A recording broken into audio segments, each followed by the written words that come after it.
està jodida, o sigui, jo crec que és la ciutat més jodida ara mateix, perquè és la ciutat oficialment més massificada del món, no? Vull dir, és que te poden gentrificar tot dins d'aquest model capitalista del Partit Socialista i Convergència, tot és explotable, tot és mercantilitzable, per tant, la perifèria que no se confie, i ja no em parlo de la perifèria de Barcelona, sinó em parlo de perifèria àrea metropolitana, perifèria província de Barcelona, vull dir, és que vamos a acabar así todas, como el Born, como Gracia, como el Poblenou.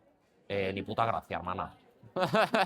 Me jode, alguno ha llegado, que no lo vea yo. Bueno, ja està passant a la mina, tio. O sigui, la mina està transformant a saco, però en plan a mal, saps? En plan hotel de lujo. Necessitem polítiques valentes, necessitem un canvi radical en quant a les polítiques que es desplega l'administració a tots els nivells. Tot amb unes polítiques públiques adequades es pot solucionar i només cal voluntat política i o sigui, sempre ha d'haver un poquito d'esperança, no? Si no, no estaríem fent tot això.